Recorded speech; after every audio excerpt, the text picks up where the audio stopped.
Somewhere in this time, I think I forgot how to breathe. No, this could be mine if I could relax and believe. And how long till I find I've already got all that I need? No, my questions come down from the path I'm too busy to see, and I feel like I'm sitting back not reading signs.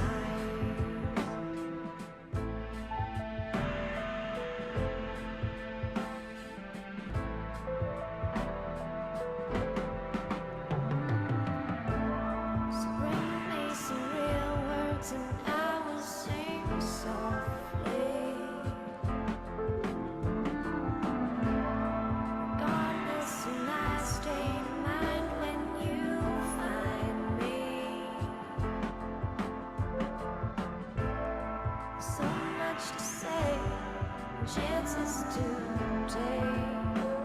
I think I might still walk away, reserving my right to flee the scene on this page.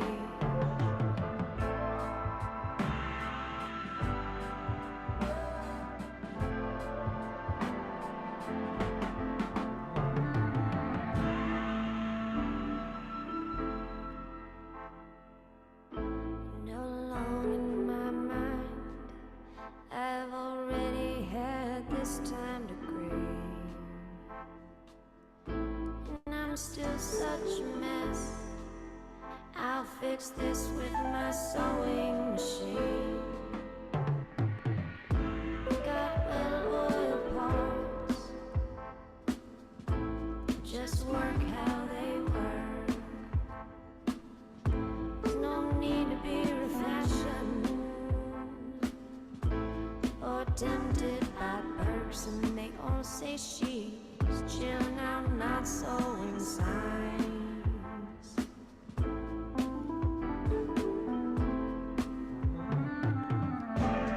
They're talking about me, she's swinging on moves.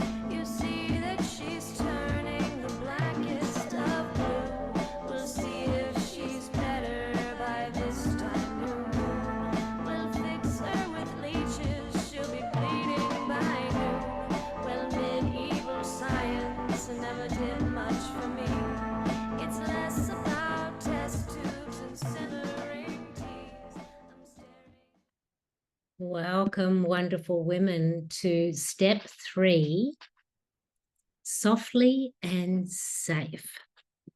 So let's begin with calling in our circle, and we're just going to share, as we do, your name, where you are in the world, and then just kind of like, how are my insides feeling right now? Do I feel chaotic? Do I feel sad? Whatever. There's no right or wrong, obviously, but like, how are your insides feeling right now? So, Tosca, let's begin with you. Hello, ladies. This is Tosca Di Matteo calling in from Townsend, Vermont. I think I'm like my insides are trying to feel sorted right now. I'm trying to feel sorted. Yeah. Miss Holly. Hi, Holly, calling in from East Elmhurst, Queens. And first of all, I just want to say, Tosca, I thought that was fake background because it just looks so dreamy behind you. I just want to recognize that. It looks so beautiful there. Thank you. And right now I am feeling anxious and jittery. And Deb, back to you. Thanks, Holly. Deb D here on the island of Tobago, and my insides are feeling like weary, but that's at conflict to also inside my brain is, but there's a lot to do. You have to keep going. So there's a little bit of kind of this push-pull tension inside me. So we're just going to begin by honoring how we are, and then we're going to support ourselves So I'm going to invite you to follow along with me, and I'm going to take us into an activation which you can do at any point in time that you feel that you need it. But it's an activation that creates softness and safety.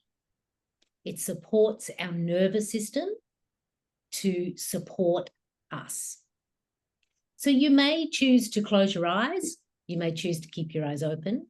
If you can, you may have your feet on the ground. But if you're comfortable with how you are, really it's about finding what's comfortable for you and choosing eyes open or eyes closed. You can choose to have your hands open, or sometimes I choose to have my hands on my heart center. And we're just going to do a few rounds of this activation. So just begin by just taking some conscious breaths. Just take 3 conscious breaths and just like allow yourself to come fully into yourself, present, aware, anchored, and just focusing on your breath.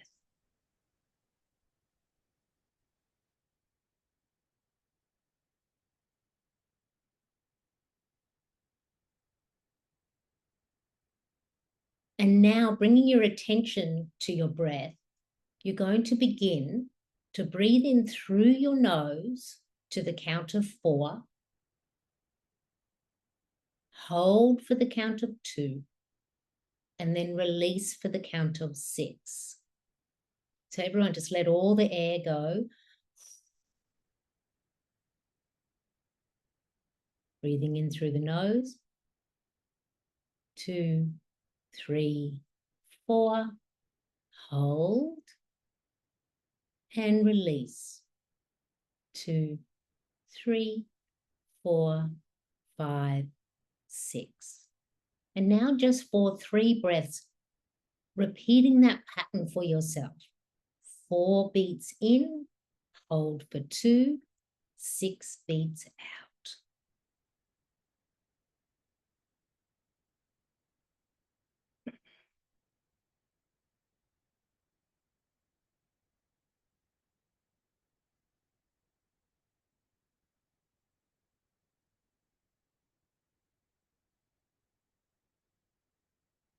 Now continuing that breath pattern and letting go of any counting and just trusting that your out breath is longer than your in breath. So just continuing this and finding a natural rhythm with that.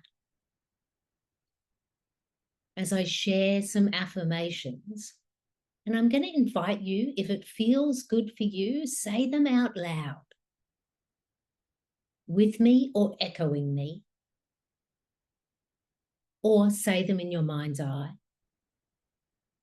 But engage with these affirmations, keeping the breath pattern of your out breath is longer than your in breath. I am safe. All is well. It is safe for me to change and transform.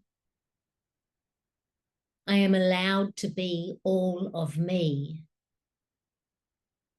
I am allowed to be who I wish to be. And breathe.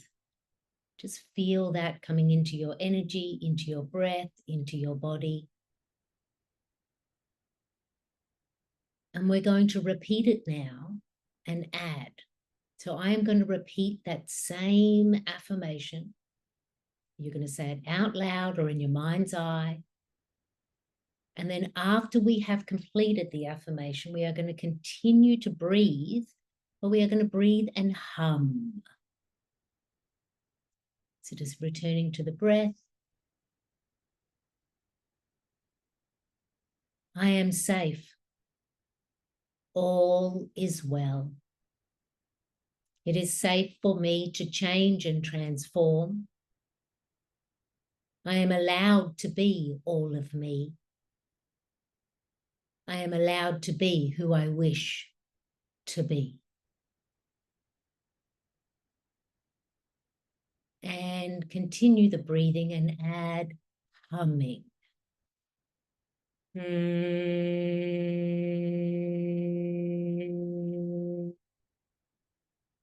another breath and some more humming. And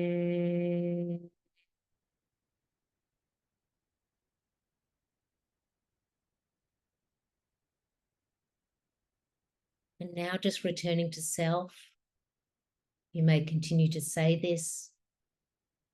You may continue to feel this. I invite this at any point that you may need it. I am safe.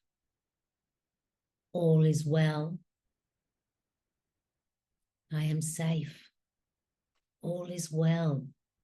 It is safe for me to change and transform. I am allowed to be all of me. I am allowed to be who I wish to be. Taking a big deep breath and putting a smile on your face. And then just feeling that.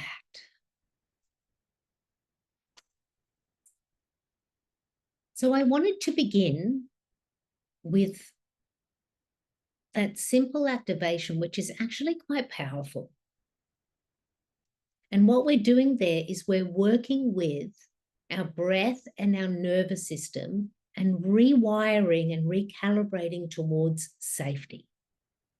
Because as I shared last session, when we were introducing the 3-minute activations, our nervous system doesn't like to change.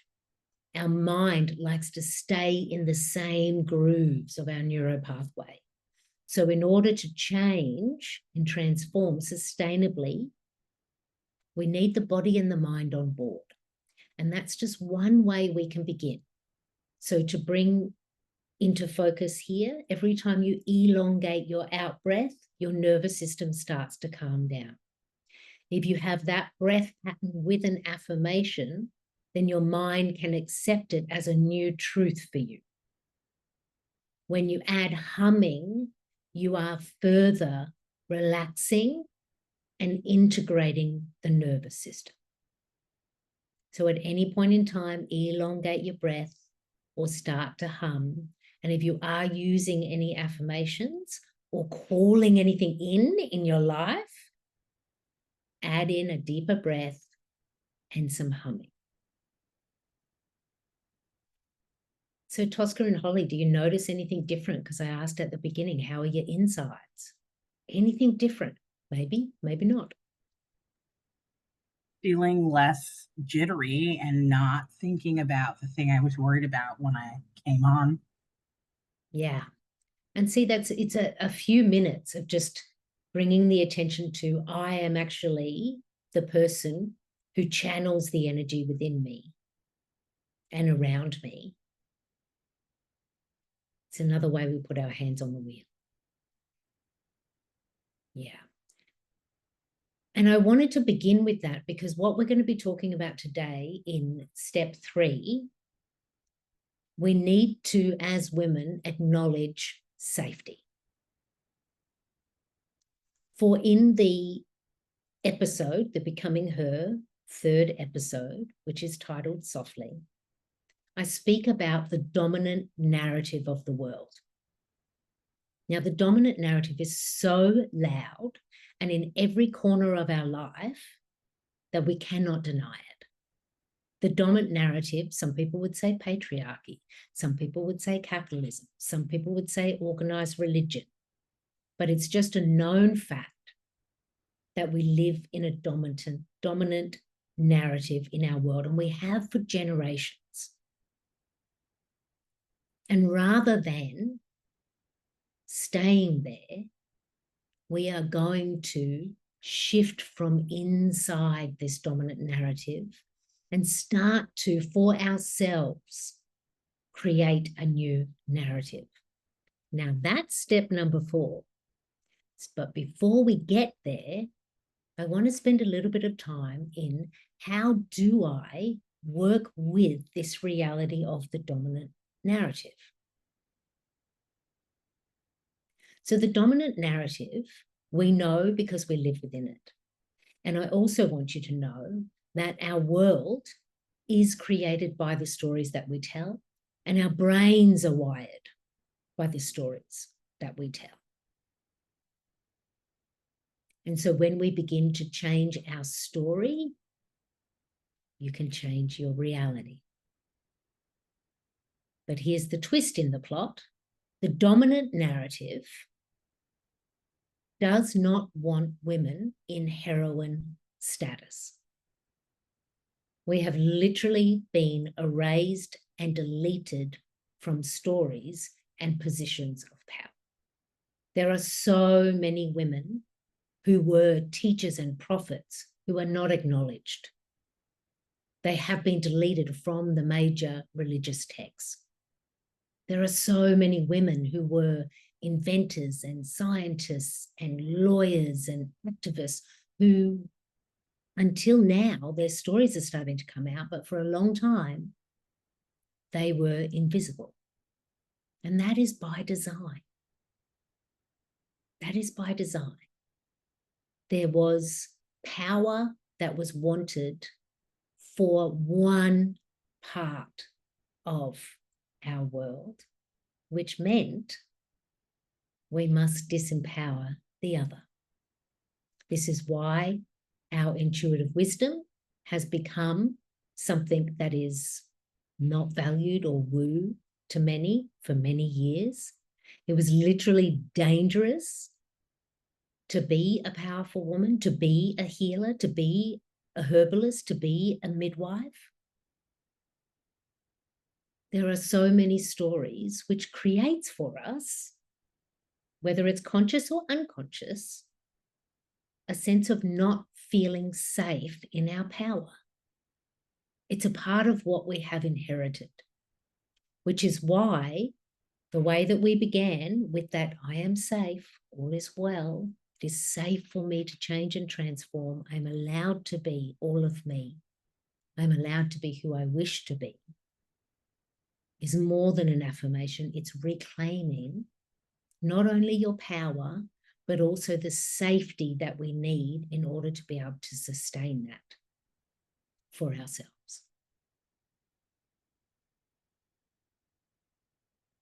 So the dominant narrative does not want us in heroine status. Fact. So if we are not in heroine status, who are you? So I'm going to now share 3 different status points so that you can explore, if I am not the heroine, maybe am I? And I want to say before I share these, no shade, no shame. They are just potential positions and status points that you have recalibrated yourself to, that have felt safe for you to be in.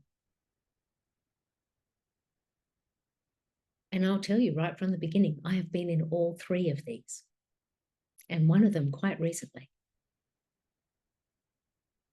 And I will share about that after I share these 3. But if we are not the heroine, then we are either the supporting role, the victim, or the sidekick. So I'm just going to briefly explain each one, and then I'm going to share with you around my experience with each one. So the supporting role. The supporting role is the role where you are really needed. You get a lot of accolade and a lot of acknowledgement for being somebody who is reliable, turns up, supports others, really important in keeping things moving. But the story is not actually about you. It's about you either supporting another or a group or community of people. For many women, we find ourselves in this default position as the supporting role. Some may call this the people pleaser.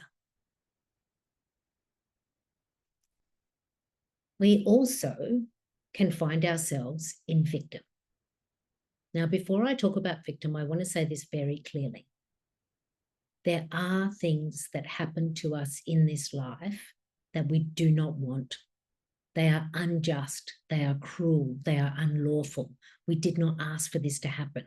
We did not on purpose put ourselves in victim role. I want to say that very clearly. But when we are in the energy of victim, this is the script that's running. This is the thing that happened to me. This is what took my power away. This is how they or that is wrong. That is the victim role. And then there's also the sidekick. And the sidekick is the person who is not quite supporting, but elevating another. You are there to ensure that whoever is the main character of the story looks good.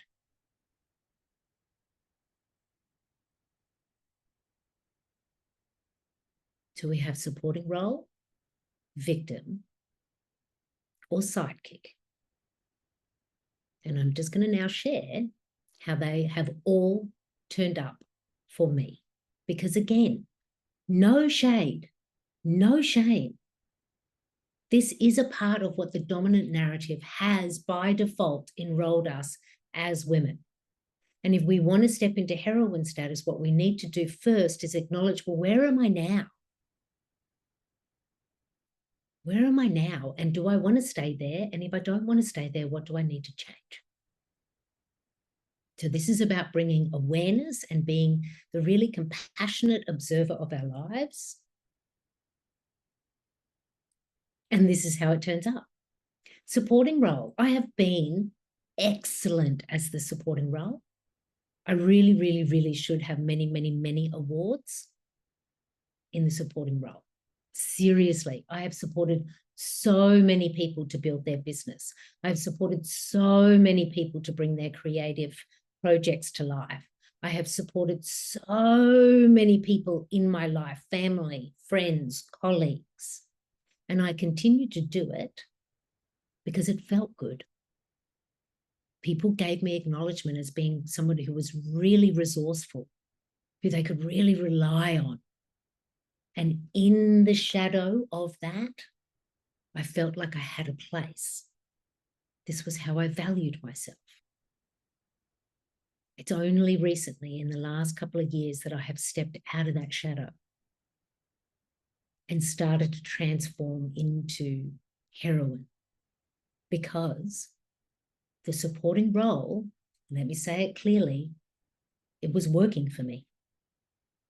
I wasn't quite 100% comfortable. I knew there was more for me in this life. I just thought I was getting there. I didn't realize that I'd actually enrolled myself in supporting role. The victim. I have just started to work with the victim. Here on the island of Tobago, I am in the minority. I was not born here. I do not have established community here or extended family like most of the people here. And it's very obvious because this is a small population. And so I have spent time feeling really lonely. Where are my people? Where are the women who I resonate with, who want to talk about the things that I want to talk about? And just recently, I started complaining a lot. It's not fair. It's not fair that I live here and there's no women like me. It's too hard to meet people here because there's not enough social events. Oh no, I called that woman and she didn't call me back. I'm not trying anymore. And I felt like I was 15 at school again. And it felt really horrible. And in order to shift that, I needed to acknowledge it is not Tobago's fault, Deborah. Tobago has not done this to you. I needed to shift the way I was seeing myself and start reaching out to people in different ways, try going to different places and different events. And I'm happy to report it's working. I'm making some connections. But I have lived here for 4 years. That victim was in the shadow the whole time because I decided I am the other and I don't belong. And the sidekick, also a feature here on the island of Tobago. My husband Smokey is a large character. And almost everyone on this island knows him. We are literally driving down the road and people are yelling out from the sidewalk, Smokey! Everywhere we go, there's a family member or someone he went to school with. Everybody knows Smokey. So when I moved here, I became the sidekick. People didn't know my name, Deborah. People called me Madam Smokey. I was literally cast as the sidekick, and it felt hard because my husband's light is very strong and loud. And my response to that, I was pissed. I didn't want to be the sidekick. So I began to get frustrated, angry at times, resentful, until I realized I can step out of Smokey's light and start to create my own. So I chose that I am going to be aggressively friendly to people on this island and say hello and ask them how they are. And that worked. That kind of brought my own light to me. People were noticing me more. And then what I noticed recently is share some more about you, Deborah. Give them a chance to know who you are other than Smokey's wife. And that felt a little bit risky. Putting myself at the top of the list, saying to somebody who I know quite well on the island, hey, guess what happened this week? This is what happened in my life or in my business. Give them a chance to celebrate and know me. And I will be honest, it felt a little bit like, oh, I was a little bit nervous. And I did it and I was celebrating. So I tell you these short little anecdotes, these short stories, so that we can all recognize whether you see yourself in supporting role, victim, or sidekick. They are all natural default positions, and they do not have to be where you stay. So for step 2, there are certain activations that you can do which help you to begin to recognize where you are and build a bridge from there all the way to heroin. Okay, I'm going to pause there. So, I just went straight into the teachy part, and I'll talk about that in a minute. But let me just say this because it's on my mind. I chose to not do the screen share, and I don't know if that's good or not. So you don't have to answer now, but it's just something I'm curious about. Like, is it better if I'm just speaking to camera, or do we like watching what's happening on a screen in terms of like learning styles, etc.? It's just a curiosity that I have. But anyway, I'm going to now pause and just invite, like, opening up. How is this landing for you? These 3 roles that are not heroin. Tosca. Well, first of all, I was going to say it was supernatural, and so it, without having a distracting thing, right? I was just focused on you. I wasn't even be like, oh, this is the teaching part. It just was so, you know what I mean? So anyway, I would just stay away from judgment of good or bad. Like, it was the natural course of how you did it. And it was like awesome. And so there's that. And I can't effing believe how fucking on point this conversation is right now, because yesterday I made a decision. There was a situation in which I was like holding a mastermind situation on my calendar, and I had like in a way got snaked into stepping into this thing, and I just was like, there's nothing that feels good about me holding space on my calendar for this thing. And I had been feeling this way for a long time, but I just hadn't let it go. And I'm like, you know what? I'm not fucking taking this shit past September. And I decided I emailed everybody. I was like, hey, it is no longer aligned for me to host these. But I'm always here if anybody needs anything. Da, da, da. And then there was all these like emails. Oh, but we still want to like, get together. And this other woman that like was like, I'll host. And like, this was part of like the tension of like, this woman actually saw me as like competitive versus like collaborative. Anyway, right? That you must talk about patriarchy bullshit, right? Yeah. And now I was like feeling, that's why when I came on, I'm trying to sort my feelings about why do I feel bad, or why is this whatever sticky? And it's just what you're saying, like that I don't need to fucking play the supporting role, that like this was actually not really in serving me. It was more of me giving than receiving, and it just felt out of balance, and it was icky. People were like in and out of like, and I was holding the fucking space and the time on my calendar where other people, they want it when they want it, when it's convenient for them, but they're not going to commit, right? And it's just like, and I guess it doesn't mean, I don't know, Deb, what you think about this, but it's like, it doesn't mean I'm not supportive. It doesn't mean I can't be supportive, right? But my main character energy in this is not going to be the one that holds the fucking space for something that doesn't feel good, right? Like, I don't know. Like, I can't believe how on point this topic is. Yeah. Yeah. And Tosca, like, say that again. My main character energy holds space when it feels good. Yeah. You're allowed to say this doesn't feel good. Yeah. Absolutely. And I want to pick up on the point that you said. It doesn't, if we shift out a supporting role, it doesn't mean we're not going to support anyone ever again. Right. It just means that that's not how we get our value. Right? And it's also not the thing that we do at a detriment to ourselves.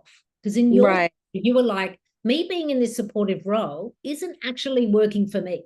It's working for all these other people who can flit in and flit out if they want to, because they don't have to worry about holding the space, because I do. Right? That's not at service to you at all. Right. Whereas, and also sometimes we do supportive acts in our life, which aren't actually about you, but that's about being a loved one or a friend or a colleague, and I really hope for all of us that that's in a reciprocal nature.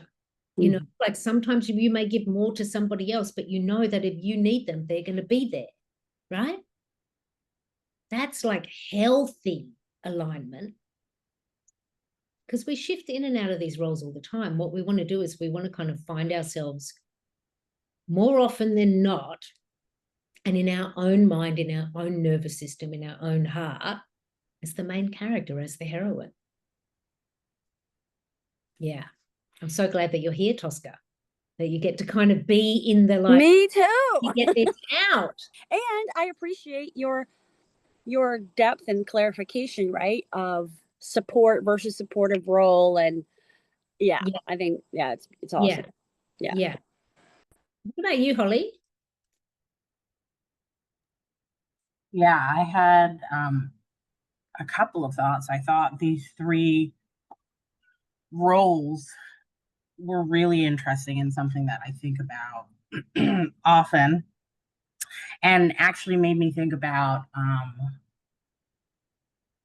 so one time, Deb, you said in a get together in terms of the victim kind of role, victim mindset, instead of why is this happening to me, instead what is this doing for me? And I know often in the moment when things are feeling really difficult, it's hard to get into the mindset shift of how is this happening? Like, what is this doing for me? Right. That's often what you see after you get to the other side. You can see, oh, I see what I learned from this. I see how I've grown. And I was recently talking to my husband about this, the idea of like, how do I differentiate when I'm deep in the shit? How do I separate myself from that and see the difference? And so recently I felt like I was being more of the supporting role, the people pleaser. I was trying not to upset people and like call them out on things that were not happening, that they said that they were going to do, that I was feeling really disappointed, and resentment was building. And it went from being the supporting role to the victim in terms of, why do people keep letting me down? Why am I continuing to be disappointed? How dare people lie to me when I don't know if they were lying to me or if they genuinely thought that they could do things that they couldn't do. And instead of being honest when that happened, they said, you know, for their own stuff, right? Something else is going on. I'm not really ready to face that. And so I recognized that. And what I saw in terms of shifting from why is this happening to me to like, can't remember the wording, right? But like, what am I getting out of this? What is this doing for me? I realized that I set the boundary of, I'm not going to continue doing this. And instead, I'm taking the reins. I'm going to change this. I'm going to make sure that what my needs are being met, even if they're by myself. And in the moment, all I thought was, I'm feeling resentful and bitter. And so fuck them. I'm going to figure it out on my own. And then when I got to the other side, it was like what I was thinking was actually something that when you were sharing your story was, I made myself the main character by taking control of this situation. And it encouraged me to do something that I wouldn't have done in the past. I would have just felt resentful and just sat in that and just let that stew until I like blew up at someone. But instead of doing that, I said, I'm not doing that this time. I'm going to change the script. I'm going to flip the script. I'm going to be a different person. Instead, I'm going to take the reins in this. And like what you were sharing in your story, like Deb, you became the main character because you decided to step out of your comfort zone and be someone that you normally wouldn't be. And what did you get out of it? You got all of these other things that normally you wouldn't get because you were used to doing it a certain way that wasn't working anymore. Yeah. That's my thought. Yeah. Yeah. Your passion when you were speaking right then was just on fire, Holly. I'm so here for it. And, you know, I'm proud of you for, because this is the point. This is the point where we put the hands on the wheel of our change and transformation. Like, I'm not going to do that anymore. You said it in your story too, Tosca. It's like, I don't have to keep doing this. I've got choice inside of this. I can choose to actually choose myself or choose to tell them not anymore. Yes, I am here for it. And let's all acknowledge, when we chose to do that, it came up in all three of our stories, this is not comfortable. Which is why step 3 also in the activations has this like, I'm safe. It's I'm allowed to change. I'm allowed to be me. Because this is what we need to do. We need to be working with our body and our brain to support this change so it's sustainable. Because if we don't, we will flip back to the default. And we're not actually changing our identity. We're just trying something new in a risky, and then we'll come back. Right? So seeking sustainable change is actually spending the time going, I'm going to breathe through this. If I've got to journal about it for 3 days, that's what I'm going to do. If I need to get this out, if I need to talk to somebody about it, then that's what I want to do. The other thing about victim, I agree with you, Holly, in that like at the time, it's really hard to figure out like, and how is this at surface to me? Huh? It's really hard. Louise Hay speaks about it in terms of like anytime there's a perceived problem that comes up, just say, oh, this is a situation.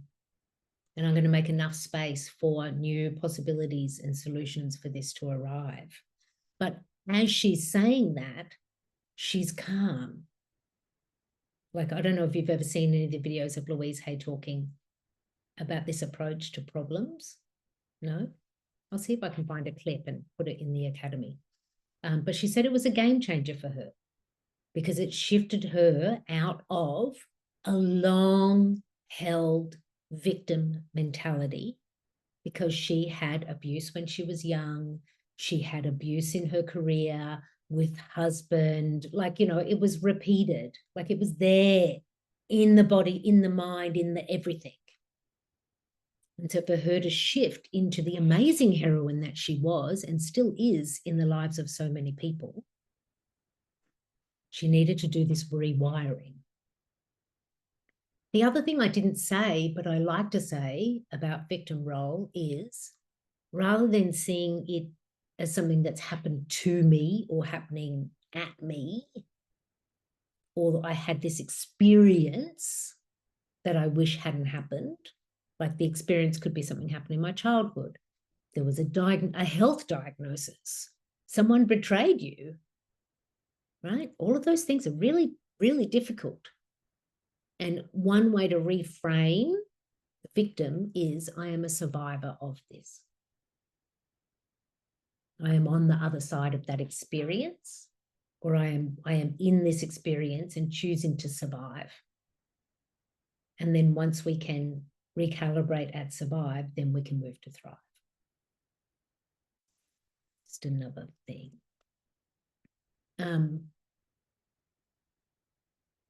Anything else that we want to share? One thing that comes up for me when you in this topic is the word sovereignty. Being sovereign, right? And I think I never really, I just kind of looked at it like the same as being free, you know, but I started looking at the definition. Actually, we had a session on it. It's like, what does this thing really mean, right? And I think that with all of this, right, it is about your freedom to choose, your agency to choose.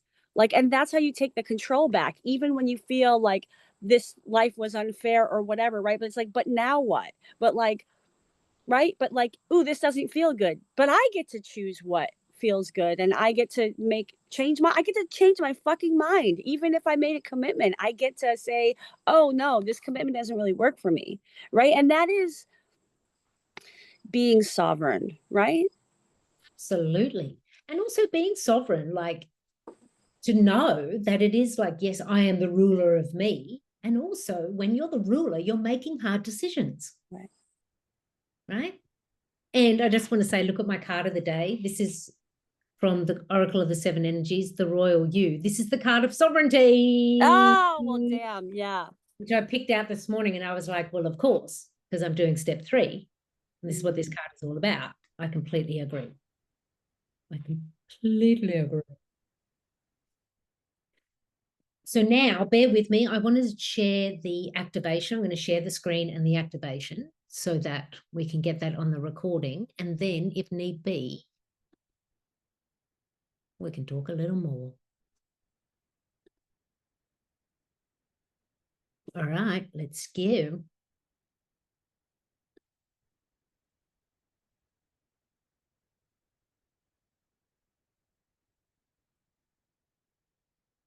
So shifting in status from wherever you have identified that you are, how do you actually do that?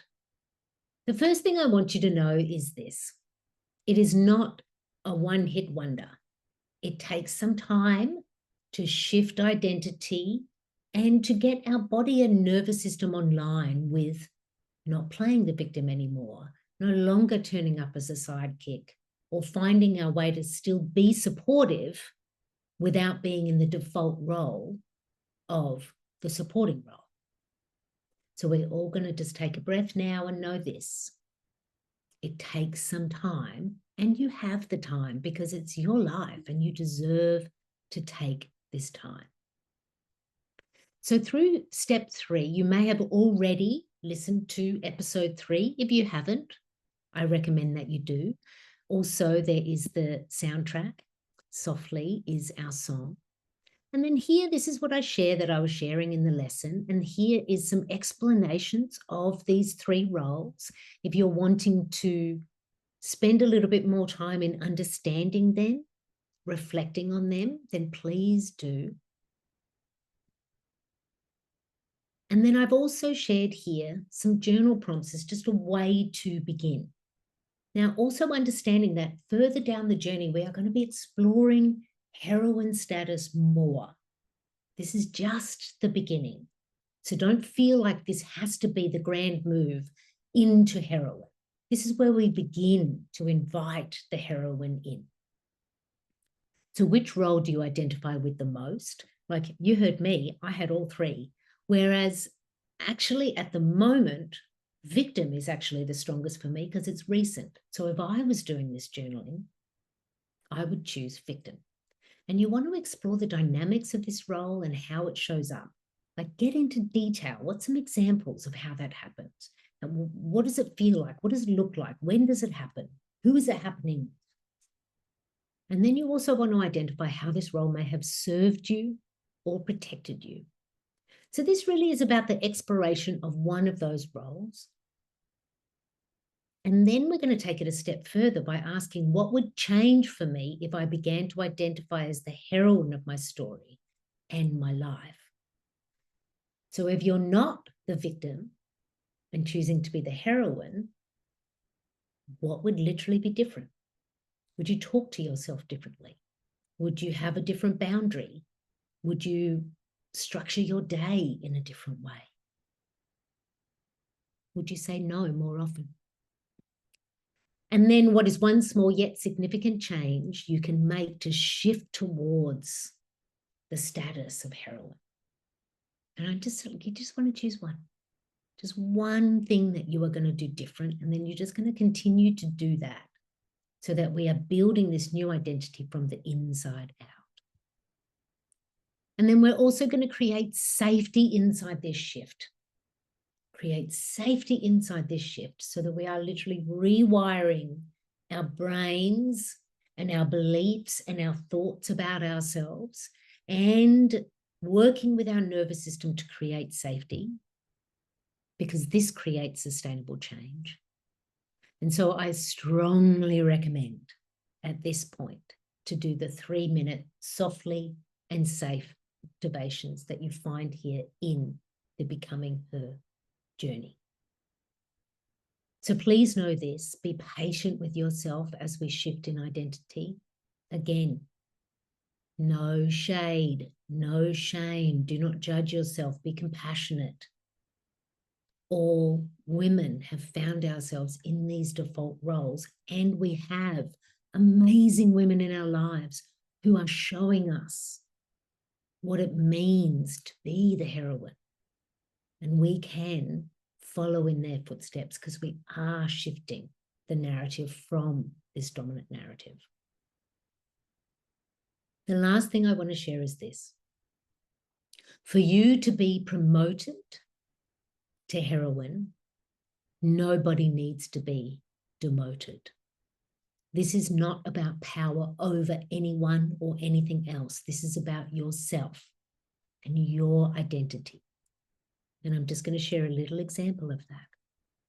You heard me speaking about being the sidekick to my husband, Smokey. When I started to shift that, I've discovered something that was truly amazing and has changed my marriage from the inside out. When I chose to bring my heroine into my marriage, into my life here on the island, not only did I become the heroine, it made space for my husband to be the hero. And so now we are working in this new vibration between the two of us. He's the hero, I'm the heroine, and we're on the adventure. In order for me to change my status, he did not need to be demoted.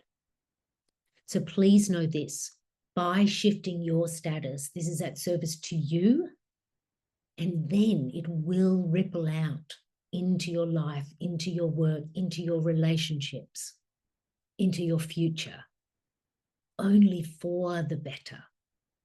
Nobody needs to be demoted, and you deserve to be promoted.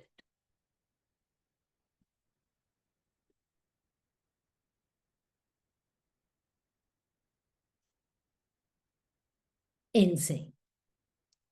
So at this point, is there anything anybody wants to ask or share, or a story or anything else at this point? And it may not be about this step, it may be about something else.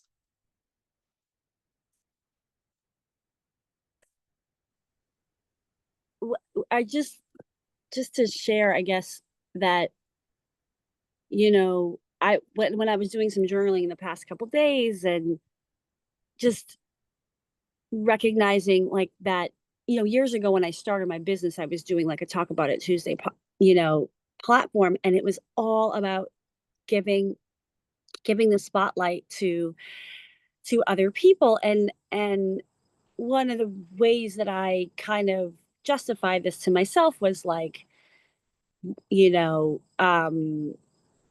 that we get to rise together, right? Like that boats get to rise all times. And there was some real, and right, I got joy out of it, right? Like, but I think that it can be really sneaky in terms of how we justify. I think especially the supportive role as females, as caregivers, and really understanding motivations deeply. And also, right, that there was safety in a way for me in that, because I wasn't sharing, then I wasn't putting myself out there and my thoughts and whatever, right? So it's a little bit safer to do it, to be in conversation with somebody else, right? So anyway, I just was sharing that because the layers are very deep on this, and like the versions of myself, even as I've stepped into heroine more, right, and being the main character, but there's still these vestiges and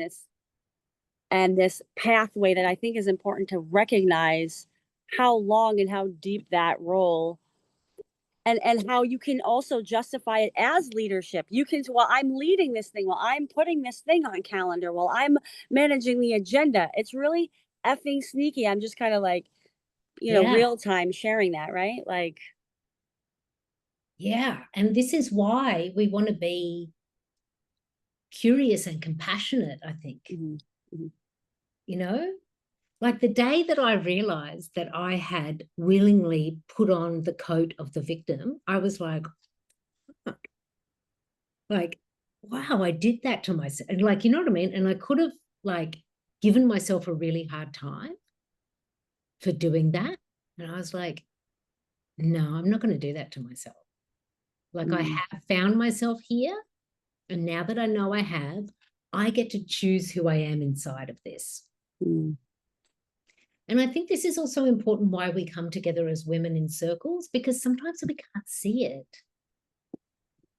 It takes somebody else to share a story and go, that sounds like my story, but I never saw it in that way, for things to come to life. Because I was in victim for a while.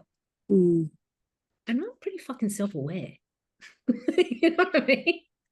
So I agree, Tosca. It's like, and that's why, it's a continual kind of unfolding and knowing of self, and taking the time to actually rewire so that we don't kind of continue to flip back to the default. Completely agree. It makes me almost want a checklist of like signals that you're in supportive role versus signals like not serving you supportive roles, right, versus like supportive roles that are, honoring yourself and whatever. It's almost like I want to like, it's almost like how when an inner critic is talking to you, well, here are the qualities of the inner critic and here are the qualities of your sage self, like that type of thing. Yeah. That's interesting. Do you do that with your work, Tosca? You give people do you give people lists like that with like this? Yeah, like so Tara Moore had a list in her book that kind of said, how do you know?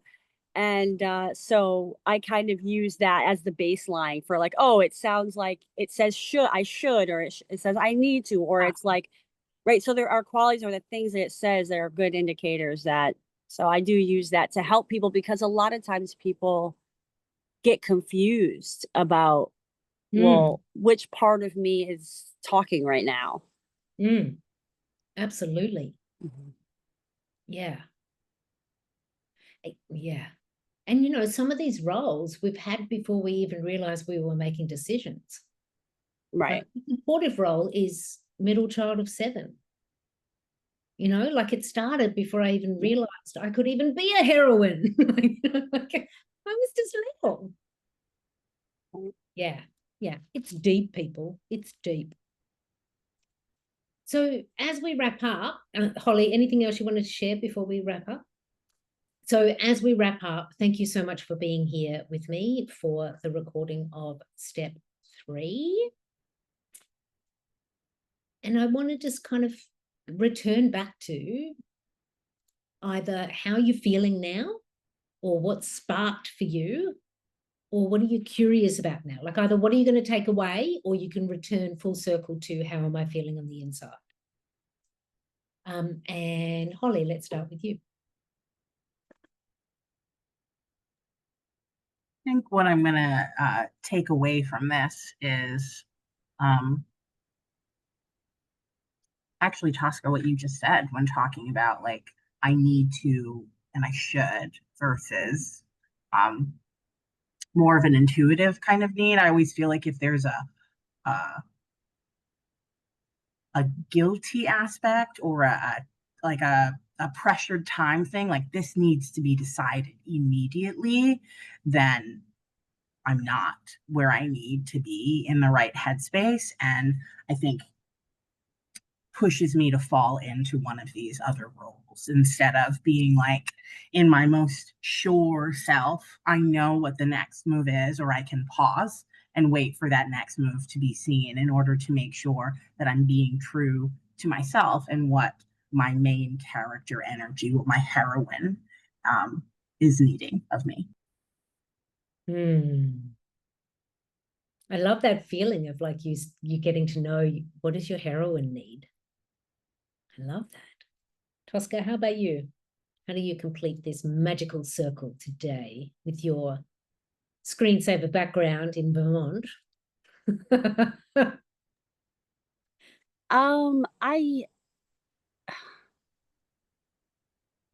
I think it's about like identifying for me, like my list of like, what does it look like when something is serving me and others, like, and I think a big part of that is really acknowledging like it gets to feel good for me too.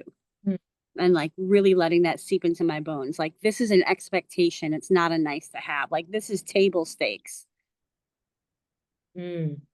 Mm. Mm. I mean, if you come up with that list, feel free to share, because I know I and maybe anyone else watching the replay will be like, what's the Tosca gold? Yeah, absolutely. For me, what I'm taking away is something I remembered just as I was calling in with like how we're going to complete this circle.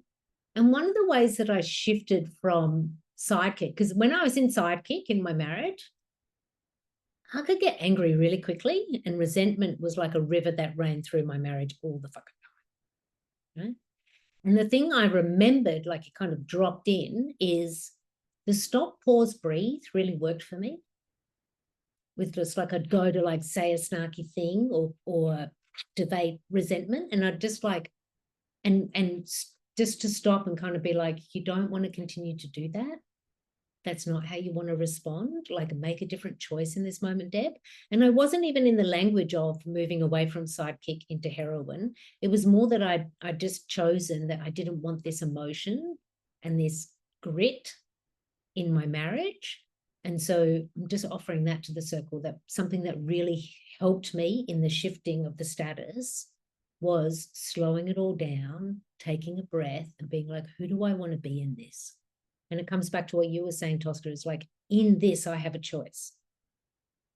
Like, and just taking that breath to acknowledge, well, what is the choice I'm making, rather than reacting and responding always. So that's what I'm taking away as I work with softening my victim, because we're not done yet, and stepping further into heroine status. Thank you so much for being with me I'm going to upload this replay and everything else into Academy HQ. And step 4, which is about the new narrative, not the dominant narrative, but the new narrative, is on Thursday. Thank you so much for being with me. I love you so freaking much. And yeah, go on out there and live your best life. Thank you, Deb. Thank Love you, you. Deb. Bye. Killer game. Ciao.